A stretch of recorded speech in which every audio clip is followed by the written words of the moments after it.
Hey, hey, how are you? I am well. I just had Good. a cheese and ham salad sandwich and it was actually really nice. Oh, that's sweet. Yeah, yeah. Sometimes the ones are the best. Oh, that's lovely. So how's your day been? Pretty good, yeah. I went over to a friend's house who we are temporarily bubbled with. We Oh, won't yeah. be after basically today. So we watched a movie and just hung out. It was nice. Yeah, okay. Are you doing the whole kind of quarantining for 2 weeks between seeing people? Is that what you're doing? Yeah, basically, yeah. We're wanting to like not be in close contact with these people because they sometimes have like one person who goes to pubs, and that's kind of dangerous, to be honest. I agree, yeah. Okay, that's cool. Yeah, how was your weekend? I think I've spoken to you. Yeah. Yeah, I had my friend Julia up, and she's been having a rough time with her relationship. So Shit. a bit of a break from it was quite good, I think. And yeah. Oh, okay. Oh, well done looking after her. Well done, yeah. We had a separate like Airbnb for her, so we were going over to her place for like evening stuff. Yeah. How about you? How was your weekend? It was good, thanks. Yeah. What did I do? What did I do? Oh, we played games on Saturday morning with a few friends. That was cool. We played. What did we play? There's Jackbox Mad vs City, the rap battling robots. It's so good. I love that drawing one. Is it Drawful? Drawful, yeah, that's good too. Yeah, so we had the full complement of 8 people, so it was perfect, like perfect numbers. Nice. This week at work, like 10:30 every day, we've been playing Codenames. There's an official Codenames version out now, which is so good. All free. Nice. Mm-hmm. Hello.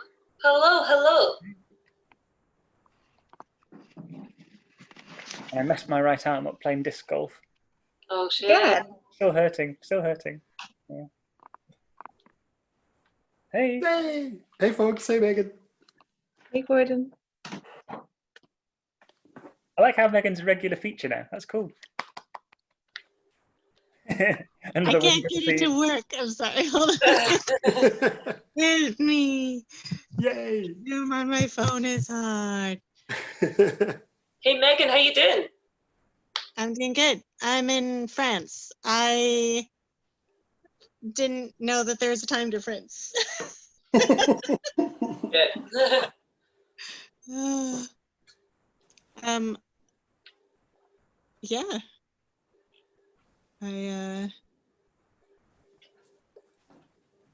It's weird because how do I yay, all of you.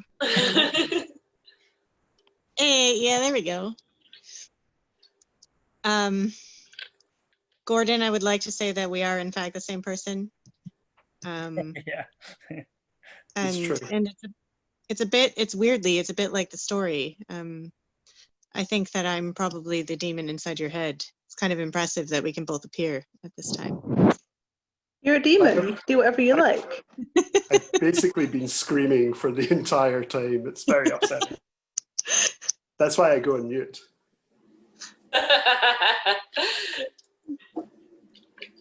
You've got the things you make it good. What was that, sorry?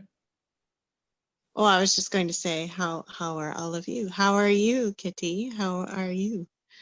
How are you all? I'm doing pretty good. I was at a friend's house and now I'm high. Yay! I'm having a great time. Oh, excellent. I swam in the sea today. Oh, that's what I wanted to do today. Oh my god, it's been so warm. You've got your purple outfits on. Yay. Fuck yeah. What? Got your purple colours on. Purple for the purple. I got this. It's a new dress. I got a new dress at Asda. Nice. Can I show you? Yes, please.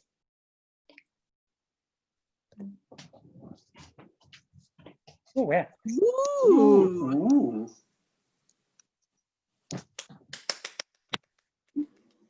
you want to spotlight yourself for the catch-up crew? Because we were all talking when you did that. What's that? Do you want to spotlight yourself for the catch-up people? Or is it... Oh, hi, catch up crew. This is the new dress. Oh. Nice. How are you all doing today? That is a thumbs up from Kitty. That's a strong thumbs up. How about everybody? That's more thumbs up. That's thumbs up from Ivan. That's from Mike. Thumbs up. My God, thumbs up from everybody. Hi, Megan. Hi, Megan. I'm in France. I escaped London again. That's a good escape. Yeah. Wow, that's so exciting. Where in France? I'm given to understand there are different parts of it. There are. I am in the bit that is most like Britain, which is Normandy. I didn't want to go too far. Yeah, just at a friend's cottage or estate, but it's a wee cottage, and just swimming in the sea every day. Win. Darling, that is amazing, and I'm very, very glad for you. Could you do me a favor while you're there? Absolutely. Will you drink a glass of wine in the sun for me? I will do that. Yes. Thank you. Thank I'll you. even take a picture. Will you? You're a good friend. A Nick explodes into the scene excitingly from the right-hand side. Hi, Nick. That's another nice top you're wearing. That's you. That's you. Yes, you. It's good. It's good colour. Where's Kitty? Look at Moose. Hi, Kitty.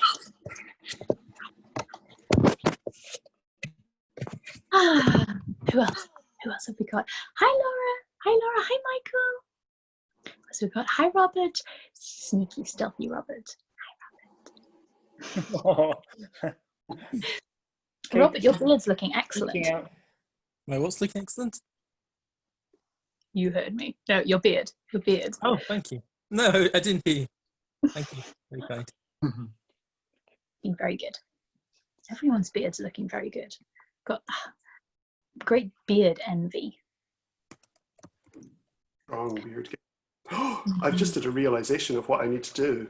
What do you need to do, my darling? This cup is quite empty, Oh, and I need to hydrate. hydrate!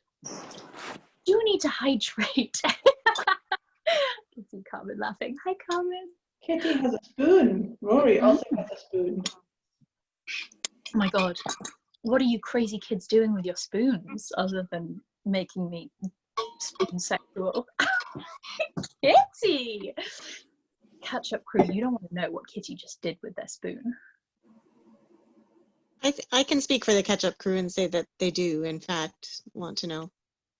Is that chocolate mousse? Let the record show that we are eating a dark chocolate mousse with salted caramel, with fresh strawberries to follow. Yes, I have strawberries. Oh. God. Oh my God, Kitty. Did you make it yourself? Eat it.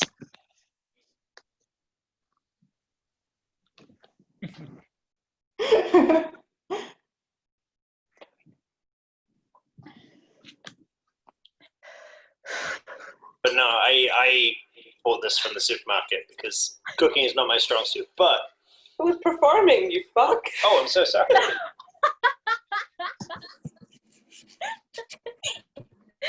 Quiet in the cheap seats. Oh. No, Kitty has made what was it called, the mousse recipe that you told us about, Frankie? That's like literally just chocolate and water. Oh, the Hervétis one. Yeah, that shit was wild. How did it go for you? Zach had a go at it, and it came out not terribly moosey, I believe. I haven't tried it myself, so I don't know whether that's just how it's supposed to be or not. Yeah, there's a sweet spot to like how much or how little you should like Whip it. whip it when it's cold. Oh, Frankie. Sorry. Yeah, I think that might make a difference. Oh shit, it's story time. It's story time. Oh, okay, wait. Now, before we get started on story time, I have a little bit of an announcement. And I hope that everyone will feel good and happy about it and be supportive. I think I'm going to take a little holiday. So I think next week I might take off story time. So we will have this Friday as like the normal day off post book, and then next week will be a story time holiday vacation time, and then we will start the new book on the Monday after that. So whatever it is, Monday 24th, 25th. I hope that is okay with everybody. Yeah, fabulous time. You're amazing. You deserve a break. Yeah, I can't believe you've kept going without a holiday. How did you write that so fast, Gordon? You've been here nearly every night since March or Yeah, April. you need a Storytime furlough. Yeah. That was unbelievable. It was like March 18th, I think, was the first night or something. Is that like 100 and what days? It's about, I think we're up to I think the total number of videos in the COVIDance playlist is like 127 on now, I think. So I thought maybe a little bit of a time off. Yay! When I first joined, I asked Kitty and Rory were like, no, she reads every night. And I was like, wait, Frankie reads every night? Just Frankie? And they're like, yeah. And I'm like, what? It's crazy. So yay.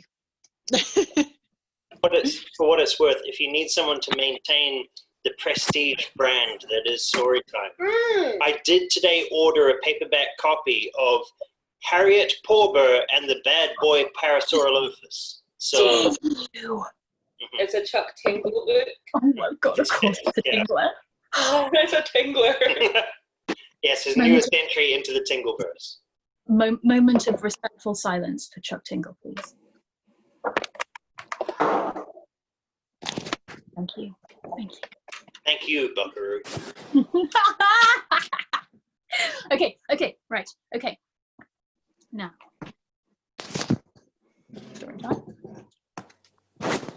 story time. It might be. I love you all so much. And now I've muted you, so you can't reply. Just take my love. Take it. Right. Now, it's also quite warm here tonight, so I'm very sorry if I've got a bit of a sweat on. I'll try not to drip on the camera. I didn't thought I'd have to say that again today. So, now.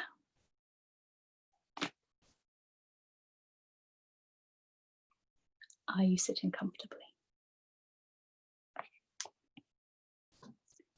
Then I'll begin.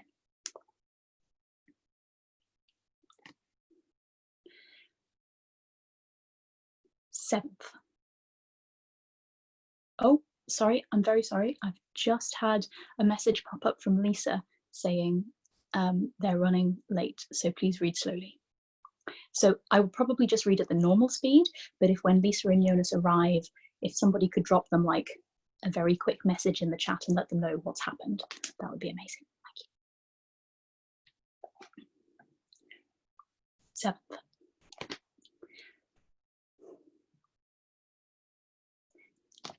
The human sand crawlers thought they were so clever.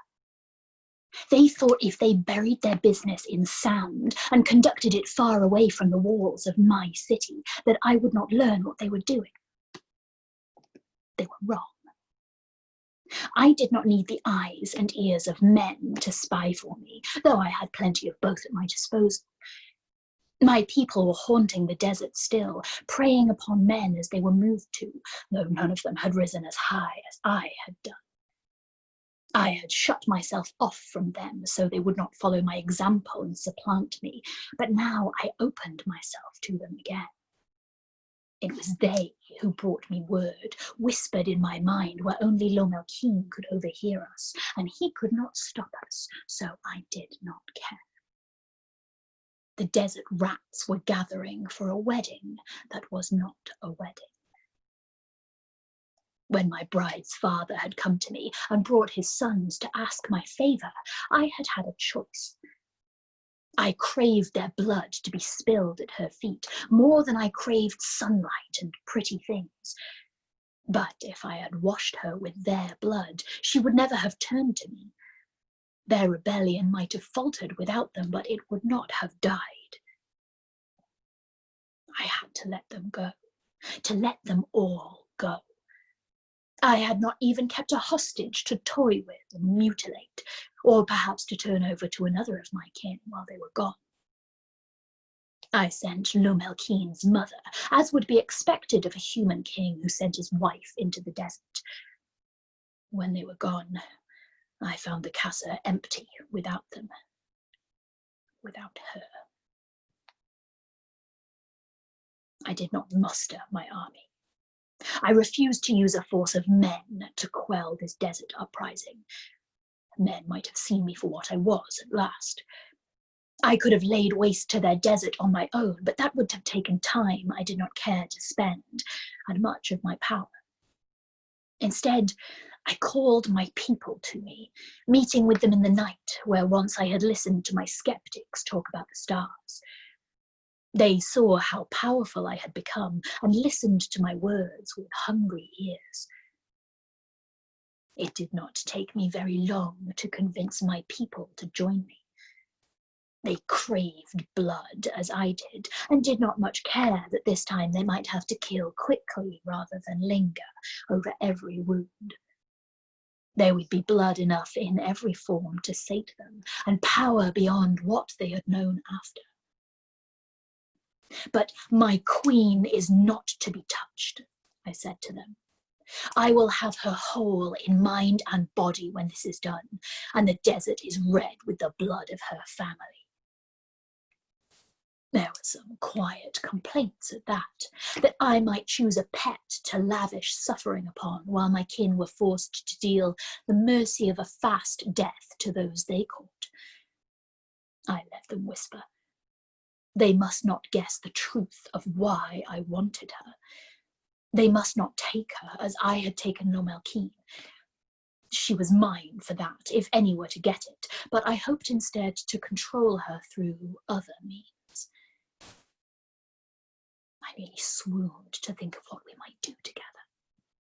I could force people to do what I wanted, but I had to be close enough to touch them.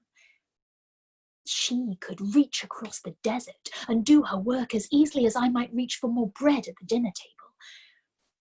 I had not bothered to learn of small gods when I had taken Lomelkeen, but perhaps it was time to make Sokath, his eyes uncovered, have great thoughts about them.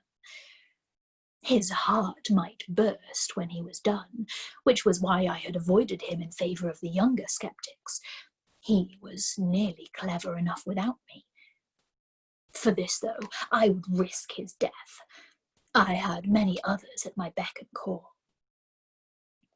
But first, the desert. I would take my kin onto the sand, and we would turn it red with blood. Men would not sing of the battle we fought there. They would whisper it around their campfires. They would be afraid to speak of it any louder than that, lest the wrath of the victors be called down upon them. Women would wail in the desert, grieving their dead husbands and sons. They would cling to those children who had been too young to fight and had not died, if we did not kill them anyway, of course. My kin were sometimes difficult to control. Lomelkeen worried about his mother, overhearing our plans as he did. He knew that I would save the girl at any cost, but he did not think I would expend the same effort to bring his mother back to the safety of the casa. It struck me how deeply he seemed to care for them both. A man might love his mother and not be judged weak by other men for it. Most men did not have the luxury of loving their wives, at least not so soon after marrying them. And he did not love her, not quite. But he thought very highly of her. He was impressed with her bravery and with her unwillingness to change her desert spirit within city walls. He thought her power was mysterious, but not terrifying as mine was. He wished he were able to know her better as himself, without the spectre that was me hanging between them. He thought she was born to be a queen. It was so different from how I coveted her. I looked forward to rubbing it in his face later, that he would only ever have her through me. I would touch her with his hands and use his mouth when I kissed her, and she would fight his body with all the strength in hers when I did it. Now, though, I had my work before me. My army was not great in number, but we were great in power. We would drive the rebels back with the strength we gained from devouring their own ancestors. We would rid the desert of their treachery. And when we were done, I would return to the casa with my bride, whether she willed it or not.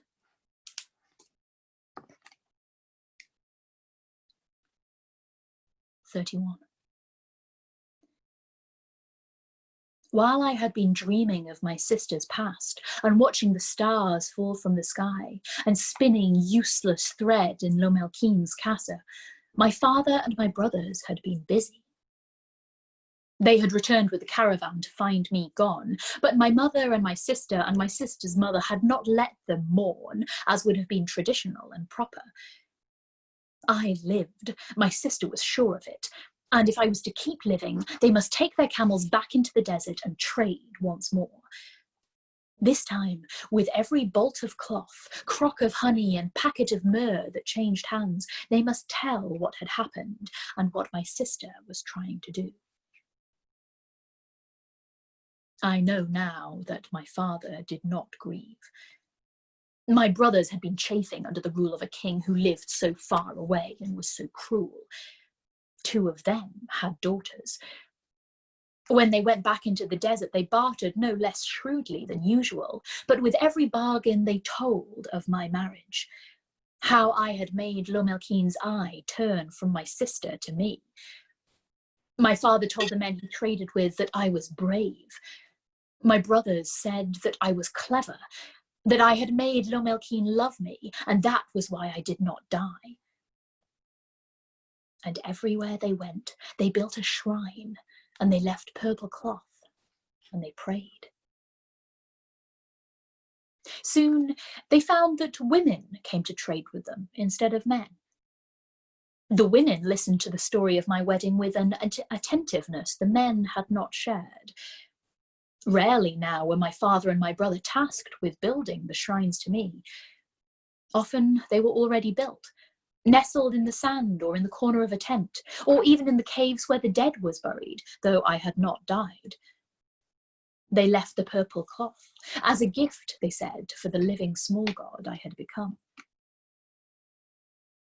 Just when they were about to turn back, when they had reached the edge of the sand desert, could see the scrub desert and, at the full length of their sight, the low blue lines that were the mountains to the north, they met a pale man who carried bright metal, the like of which they had not seen. They wondered if he was ill, his skin was so pale. He wore his kaffir like a woman would, veiling his friend to them. Men only covered their faces if there was too much sand in the air or if there was a sickness about. If he stays too long in the sun, he burns red like a coal in the fire, my sister said to me as she told me what had gone on after I had been taken away. His skin peels away, and he says he is very sick when it happens. Your brothers laughed at first, because it was something only a woman would do to be concerned about her skin. But he showed them his hands and how they burned, and they held their tongues after that. My father traded for the bright metal as much as he could carry. The pale man took honey and spices and dye, light things that would not burden his camel, and said that if my father wished for more metal, he had only to return in 1 month. My father could not say how he knew the metal would be needed, only that the small god had told him. In any case, my father returned to our wadi with strange tales to tell my mother and my sister, and with baskets of bright metal shaped as knives, arrowheads, and pins. My sister told me that she was captivated by my father's words about the pale man, and by the bright metal he had brought.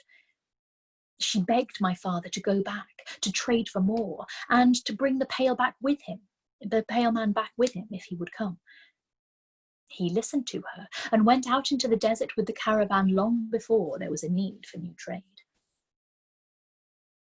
Everywhere he stopped to let his camels rest, my father says new shrines built to me. There were offerings of pickled gage root and sweetwater flowers, though the desert burned around them. Girls sang new hymns at the shrines, their light voices carrying on the wind. In the evenings, when they sat around the fires and wove, they chanted prayers instead of working songs. Though my father could not hear them, he knew what they said. At last, my father came again to the edge of the scrub desert and met the pale man there. This time the pale man had 2 camels laden with metal and with ore, which he said he could shape however my father liked. "Come with me to my tents," my father said to him. "It is a long journey, but your camels look strong, and we will do what we can to protect you from our son. I promise you, you will trade well while you are there." "Revered caravan master," the pale man had said to my father, "I had hoped you would invite me. There is much of your desert that I wish to see." And so they went, my father retracing his steps back to his tents. He showed the metal to all the men he met, but the pale man would not trade. "Come with us," he had said to them instead. "Come, and we will see what we might make." Around this time, word spread of the bird that had attacked Lomelkeen and brought him low. My sister said that she had prayed to me unceasingly that I would help him die. I could not tell her that I had done the opposite of that, but now I knew where the swell of power had come from. It heartened me to learn I was not bound to grant the prayers that brought me power. I was bound enough as Lomelkeen's wife. I did not wish to be bound any farther, even to my sister. "Others have been attacked by the birds," my father had said to the men he travelled with, and to the women who listened to his words. "Why is Lomelkeen so ill when no one else has ever been?" "The birds are from the mountains, as am I," the pale man had told them. "I have seen them drink the water that comes from the caves where I get my ore. I have seen them sharpen their great claws on the mountainside, and the claws gleam brighter than the daggers that I make." "Could it be that the metal makes Lomelkeen ill?" my quietest brother had asked. My father said nothing for a very long time. "If it is so," the youngest said then, "he was less wise, but kinder, then we might save our sister from him." The words had not been true when I thought of them, but in the silence between what I thought and what I said, I had made them real. "If it is so," said my father at last, "then we might save everyone." They could not test the metal against the king, of course, but they could test it against other metals. It was much harder than silver. It was far stronger than copper, though it could not be made to shine as bright. It bent bronze, which is what most people were using for weapons. The arrows that Lomelkin's archers carried and the daggers and swords at their waists were bronze. If my father could get enough metal, and the pale man thought that he carried enough with him, then he could make weapons that Lomelkin's army would not be able to withstand.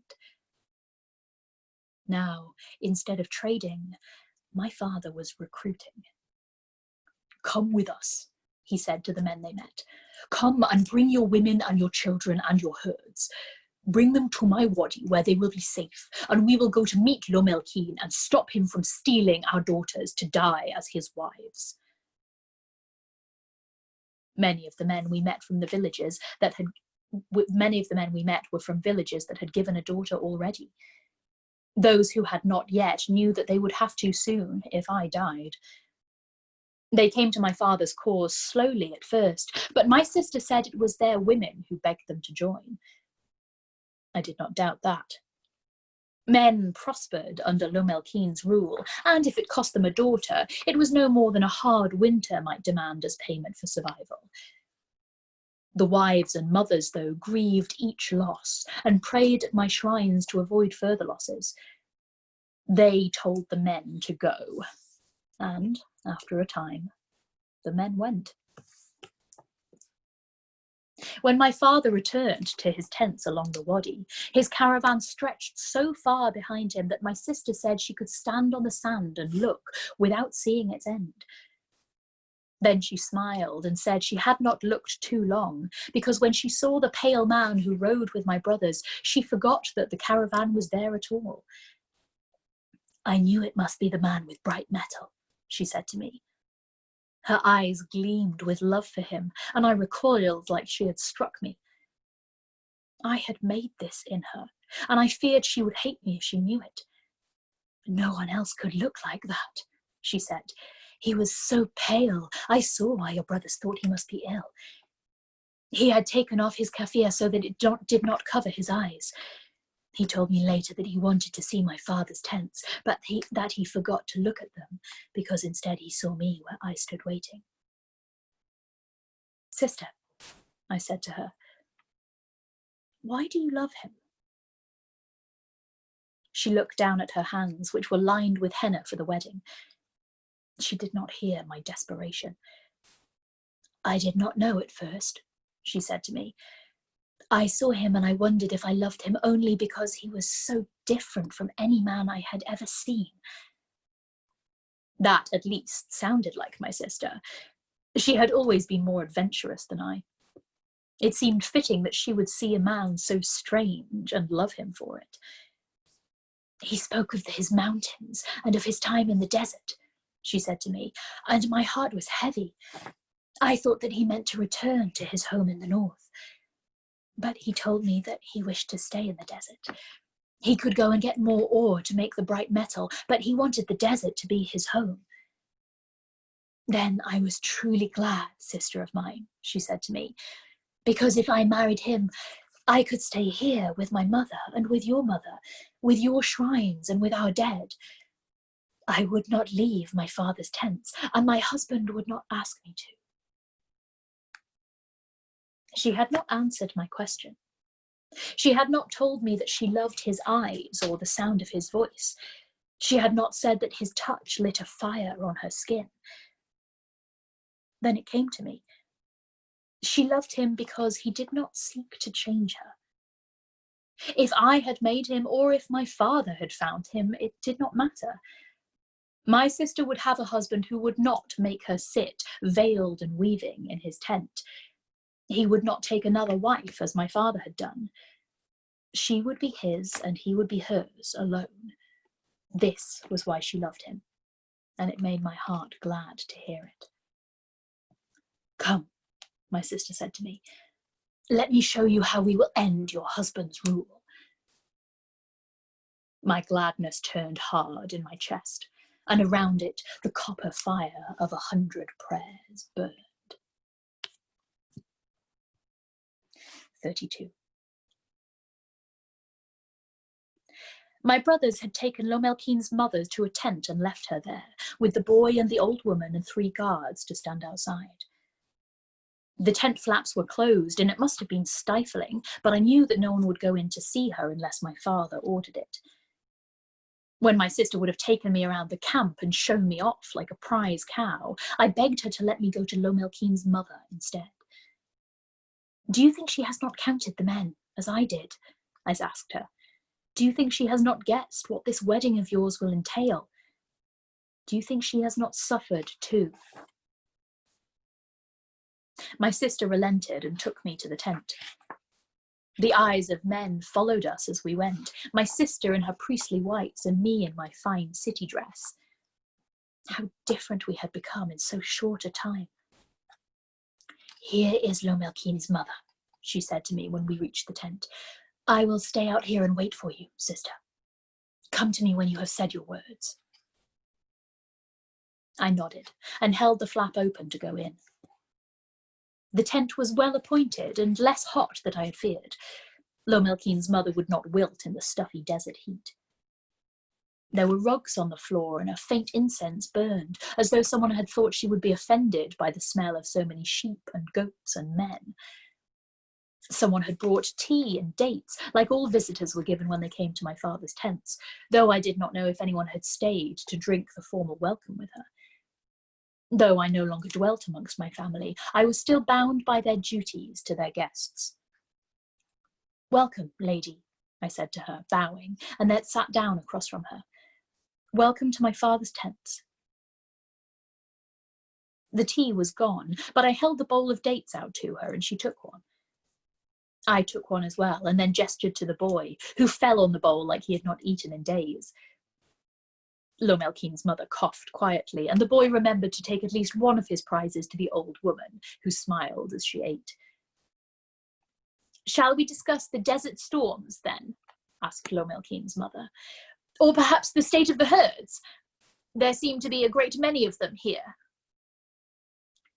Mother of my heart, there is no reason to hide my family's purpose from you, I said to her, for you have seen it with your own eyes. They do marry off my sister, as my father said, but they also plot against your son. They are not the first, she said to me. The first died so quickly their blood does not even stain the marble floor inside the casa. Why does your father think he will fare better? He has many friends who will help him, I said to her, and they have a new metal from the mountains to the north, brought by the pale man who will be my sister's husband. Ah, she said to me, the same metal that the skeptics say was on the talons of the great bird that attacked Lomelkeen. The very same, I said to her. There are daggers made from it and fletched arrows that will fly true. True enough to hit Lomelkeen, she said. True enough to slay all his men. Lady Mother, I said to her, I do not think he will fight with men. The old woman stood quickly, grabbing the boy and pulling him into her lap. He struggled, probably having decided that he was too old for such treatment, but she was much stronger than he was. She put both of her hands over his ears so he would not hear us. He fought her for a few moments more and then gave up, the way the goats did when they realized that they could not escape us and that we held them for their own good. He settled, waiting, and she did not relax. You think there are other demons that will come with my son? Lomelkeen's mother said to me. I know it, I said, though until I said the words, I could not have said how I knew. Lomelkeen had never said that there were more of his kind directly, but he had hinted at it. He had said that he would find a way to take my sister, and I knew he could not do it himself, bound as he was by the laws of men. Yet he was so sure he could, if he wished me to suffer, that I knew he must have other demons at his call to do it. They might not be as strong as he was, perhaps because they were living in the desert, but I knew in my bones that they would be stronger than my father and my brothers, and all the men who would fight beside them. I do not want my son to die, Lomelkeen's mother said to me. He is a good man. He might have been, my lady mother, I said to her. But the demon has used his skin for so long, used his hands for such awful things. Do you think he is a good man still? Do you think when he is free of the demon, his heart will be whole? Sometimes men go mad in the heat of the sun and beat their children as they would their goats and sheep. My father never tolerated such behaviour in his tents because those children sometimes grew up to be cruel too. I feared that Lomelkeen, the true one, had been locked so long inside a monster that he would be a monster himself, even if the demon were driven away. We had a demon for a king already. I did not wish to replace him with another. Yet I had seen the dark spot within his mind, and I knew not to fear it. Perhaps Lomelkeen's mother's wish was not so desperate, but I wanted to be very, very sure. Lomelkeen's mother had a strip of purple cloth around her wrist. I saw it now when she raised her hands to me. Her face was lit by the lamps that burned inside the tent, and her lion's mane wig cast a tawny aura around her. "I will pray," she said to me. "Not to the small gods of my own family, as I have done before. They are far from here, near the Blue Desert, and maybe they are too busy with the Blue Desert's troubles to hear me. I will pray to the small god who sits in my tent, and who is married to my son." I was not surprised that she knew. It seemed that my sister had done her job well and spread the story of my small god to everyone who might listen, just as she had promised on the day Lomelkeen took me to be his wife. "Lady Mother," I said to her, "I cannot fight a war." "Daughter of my heart," she said to me, "you have been fighting a war since you decided to take your sister's place. Only keep fighting it now, and we shall see who stands at the end, demons or small gods." I went out from the tent, where my sister was waiting for me. I did not ask if she had heard. I did not care if she had. I looked into her face and saw a light of hope, one that sang for blood and fighting to get the end she desired. I was less willing to face deaths other than my own. I did not know how we had changed so much since I had left her, and yet I knew that I had caused her to change. We went back to the tent that our mothers shared, and there was a basin of clear water there. I halted, confused by it, and my sister laughed at me. Her laugh was still the same. "Sister of mine," she said to me, "I will still wed tonight." Our mothers came, and we washed together. It was not as easy as the baths in the casa, but it was familiar. We shared the water bowl and the soft soap made from ashes and sheep fat. We rinsed the lather from our bodies. My mother sang to us, the old songs, not any of the new ones they were singing for me. And when the desert air had dried us, we began to dress. As she had said, my sister would take no pins from me to do her hair. It hung to her waist, straight and black and uncoiled. We put her veil over the top, securing it with the bone pins that she had worn the day before. Her dish dasher was yellow, as I had seen in the dream. There, if I looked to see it, would be the spot of blood. I did not look. She wore no shoes, and I left mine off too. They could not have borne dancing in the desert sand in any case. My dress was blue and as plain as I could manage. The serving girl had brought it, but I sent her back to wait with Lomelkeen's mother and told her that my sister and mothers were help enough for me.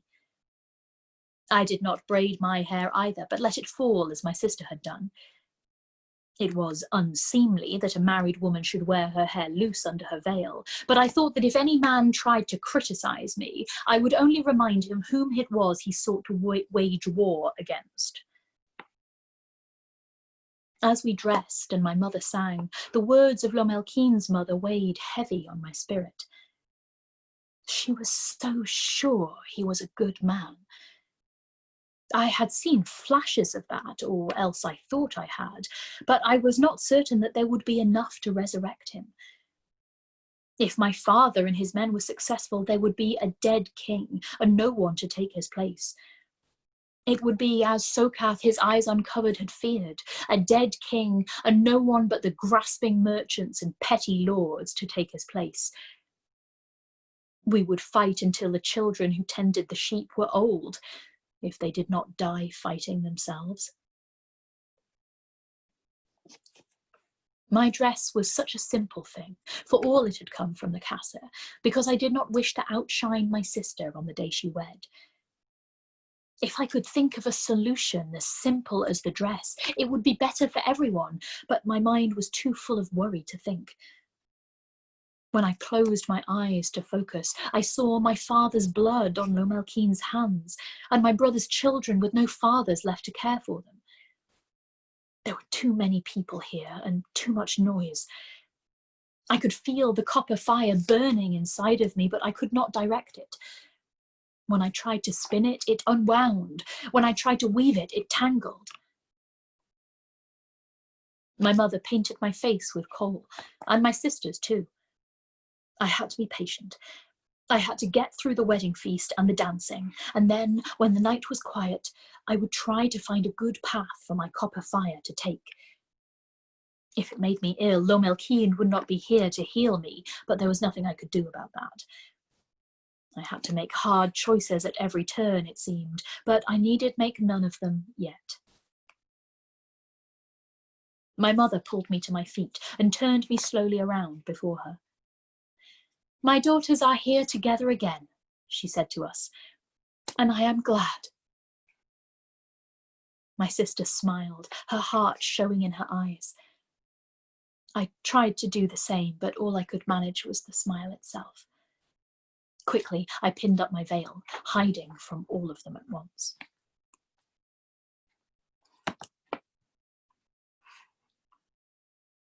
"33. I do not remember the words the priest spoke at my sister's wedding. He did not speak for very long, I am sure, because it was already nearing sunset when my sister went to stand before him, and he could not marry anyone in the dark. Such rituals must be completed while the sun is in the sky. The pale man wore a tunic and breeches in the desert style, but with a wide belt from his homeland that was nothing like any we might make. I thought it suited him. He had broader shoulders than my father or my brothers, and the belt showed them off. He still looked pale, but as he stood beside my sister, he did not look like something the desert would eat or dry out to dust.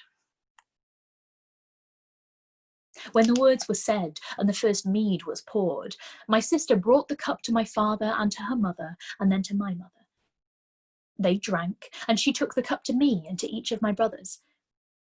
She poured a little into the sand for her brother taken by the flood when we were small, and then again for the small gods, though the wink she directed at me when she did it belied her sacred motions. The cup should next have gone to the pale man's family, but he had none here, so she gave it to the priest instead, and the priest drank until the cup was empty. Then my father clapped his hands, and the women brought out the roasted goat and the baskets of sweet figs and dates. There were baskets of bread and pots of honey. Everyone pretended not to notice when the children ate only sweets, but when my youngest brother would have done the same thing, they laughed at him. It was a merry party, but I could not forget the army in whose midst I sat. "Sister, put your thoughts away," my sister said to me. Her eyes were dancing and her face was lit with joy. "There are sentries and guards aplenty. We would know if Lomelkeen marched against us tonight." I did not tell her that I was less certain. She might not have believed me, and even if she did, she could not have helped. I remembered that I wore a veil, and that if I pretended, none would know the expression on my face. I had only to make sure my body sat the way a happy girl at her sister's wedding would sit. I looked across the fire at where Lomelkeen's mother sat. If she could do this, knowing what she did, then so could I. A drum was brought and pipes, and my father stood to begin the dancing. My brothers joined him, and they paced up and down the lines where people sat eating. Their steps were measured and familiar to me, the dances that my family did to welcome a new person to it. I had seen my father dance at all of my brothers' weddings and at the birth of each child. After they had gone up and down one full circuit, my oldest brother pulled the pale man up to join them. His steps were not perfect, but he did an admirable job of trying, and we clapped and cheered from where we sat. When they were done, the drums beat faster. This time all the men, from the oldest greybeard to the youngest walking boy, took to their feet and danced. These steps were simpler, not special to any one family, but rather shared amongst all who called a wadi home. This was the dance of men in the desert, those who were strong enough to live here, those who did not fear the hammer of the sun. I felt cold as I watched them, though I never stopped clapping and cheering. I knew that if they fought Lomelkeen, many of them would die. The men danced until all the stars were out, and the moon had more than cleared the horizon. Then they took their seats again, and fell upon the feast as though they hadn't been eating their fill less than half an hour before. Mead was brought, and cool water from the well, and they laughed as they drank. My mother and my sister's mother brought out tambourines made from tortoise shells and copper beads, and shook them as they sat. The men laughed as my sister took one of them and threw me the other. She ought to have given it to one of my brother's wives, but I suppose that no one here considered me to be married for long. Lomelkeen's mother did not protest. She only looked a little bit sad as I rose to stand beside my sister. We had done this dance only once before, when my third brother was married. It was the first time we had been old enough to do it, but we had seen it many times before, and my mother and my sister's mother made sure we knew the steps. I knew my sister was praying to my small god out of habit, asking for her pins to stay steady and the ties of her dishbasha to hold. Again, my prayers stuck in my throat, so I settled for calling up the copper fire and using it to fix the pins and ties for both of us. In Lomelkeen's casa, I had thought of those things as armour, the only way a woman might be shielded. Now, I knew it to be true. My sister beat her tambourine 4 times upon the palm of her hand, and I beat 4 times in answer. This put the rhythm in our bones and the feeling of the dance in our blood. We beat 4 times together, and then we began to spin. We walked in a broad circle, feet light on the sand and hair flying behind us under our veils. We dragged our toes in the right places, outlining the shape of a tent as we moved, and then stepped inside the marks to continue dancing. Now the women who sat and watched us had the rhythm and began to clap. They had set torches burning because lamps would not be bright enough, and I saw the light gleam off the copper beads as my sister shook her tambourine. I matched each of her movements, spinning in the sand as we mapped out the tent and the things that would be inside it. Here was where my sister's cook fire would be, and here was where she would put her loom. When children came, they would sleep in the corner, while my sister and her husband would sleep closer to the door. We laid down rugs to keep the sand from getting into everything, and lined the sides with heavy pillows to keep out creatures that might harm those who slept within. I was careful as we danced, not to keep track of the steps, but to control my copper fire. I did not wish to call any of the things we danced for into being. My sister's wedding was grand enough without adding anything uncanny, and I feared that if I did, I would be too sick afterward to reason with anyone about their planned attack. Instead, I kept the copper fire spooled inside of me, apart from the dance and separate in my thoughts. I found that I could do the steps without thinking about them, and I put all of my concentration into keeping the fire where it was. The men began to clap too, and with the added rhythm I sank into the fire entirely, my feet never missing their mark. I no longer danced upon the sand. Or rather, I did, but I was above it as well. Like a sand crow, I circled the tents in the dark, seeing where the torches burned and how the men standing guard were given roast goat and water, but only enough mead for luck. I saw the new tent that had been set up for my sister and her husband. It was not the tent they would live in, but it was enough for them until they could pick a place to set their stakes. I looked down at myself, dancing steadily beside my sister, and then cast my gaze out into the desert to see what was coming towards us in the night. The guards would not have seen them. I knew that. The way that they could not, I knew that they could not stop them either. There was only one man in their number who rode on a horse and set their pace.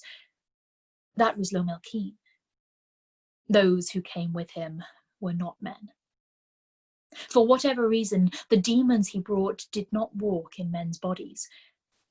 I guessed it was because they were stronger that way, or because they wanted to take the bodies of those they found here, offered up like the feast my father served for my sister's wedding. I felt the tambourine shake and was back in my body, the dance complete. My sister stood beside me, unbent, though I knew she was as winded as I was, and she smiled under her veil. "You see, sister," she said to me, "tonight we have all the luck we need." Again, I held my tongue. I could have said to her that demons were coming, but when she looked into the desert, she would see only Lomelkeen on a horse, and she might try to kill him herself. She had never lacked for spirit, and the idea of that scared me to my bones. "Yes, sister," I said to her, calling on the copper fire again, willing it to be so.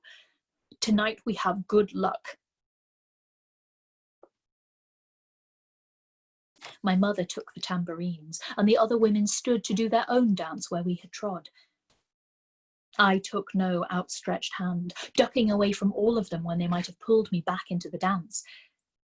Instead, I went away from the fires, away from the sights and sounds and smells of the wedding, and into the dark, where I might have a clear head to think.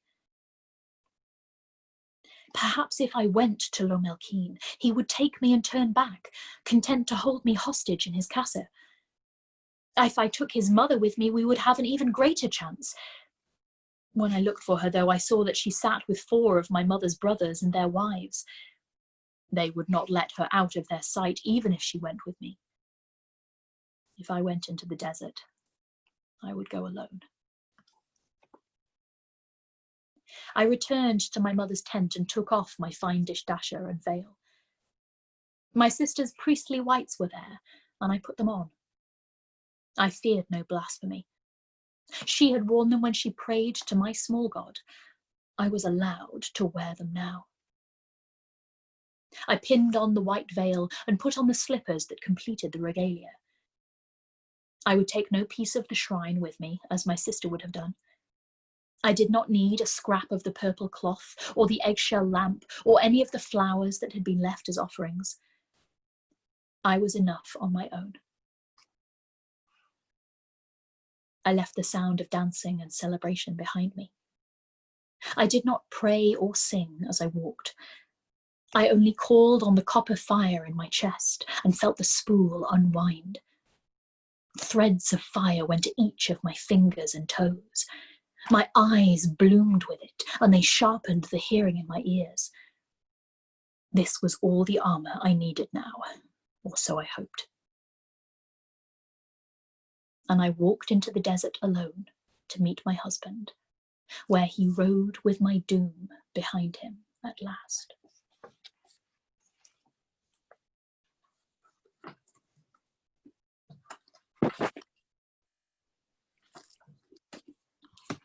Yeah.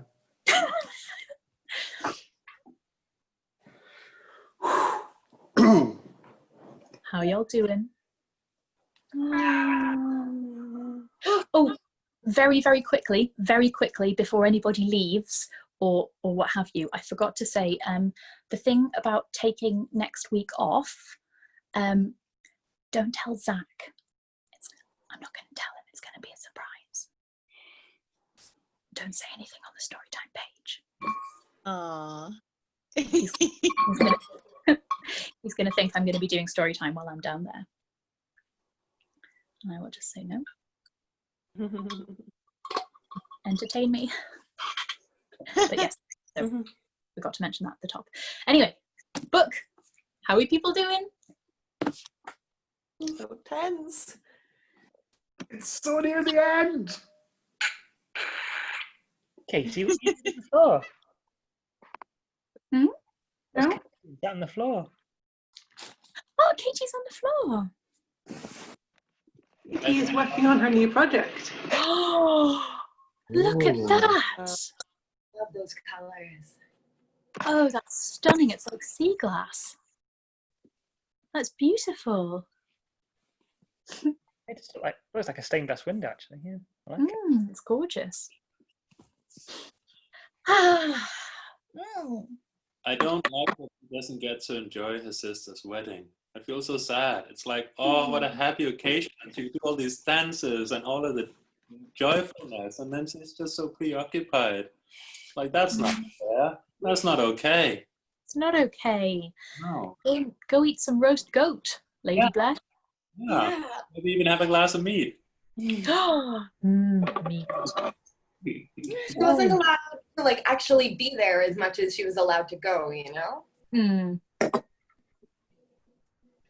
Yeah, it feels like this whole war thing. Like, couldn't they have planned it a little bit like first the wedding and then the war, rather than like More considerate. Yeah. I think Sam that planned it this way. I bet they're like, oh, this would be really fun. First we have a wedding and then we kill a king. Like, oh man, great time.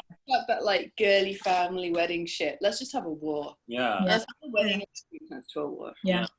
It's like when you book 2 dance weekends back to back and you're like, this will be fine. This will be so much fun. Oh my God. Can you imagine how fun? And it gets towards the second one, you're like, I'm so tired.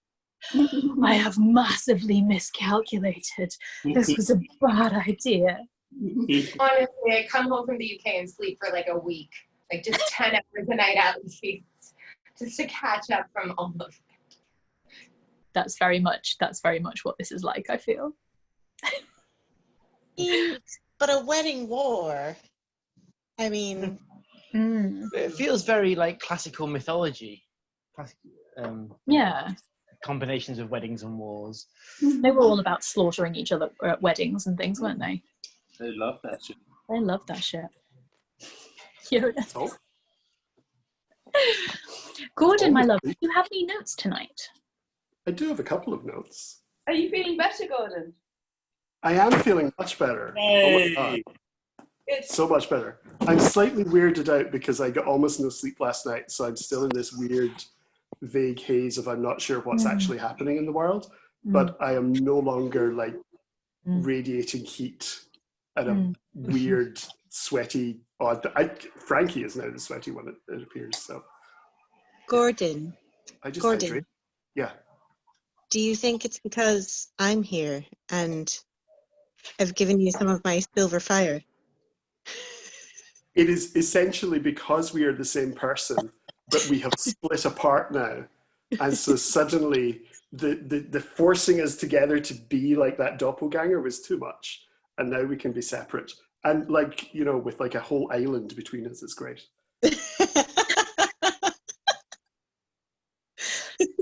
Only way to survive.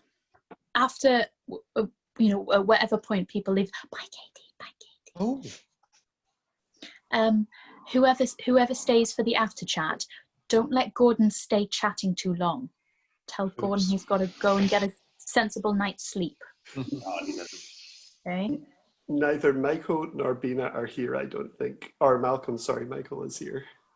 But Mike Cox, it's up to you. Not on me. It's not on me, mate. It's on you. It's on you. Okay, I'm going to stop the recording so we can have Gordon know. So everyone say goodbye to the catch-up group. Bye. See you for war tomorrow. Bye. Bye. Hope you loved it. See you for war.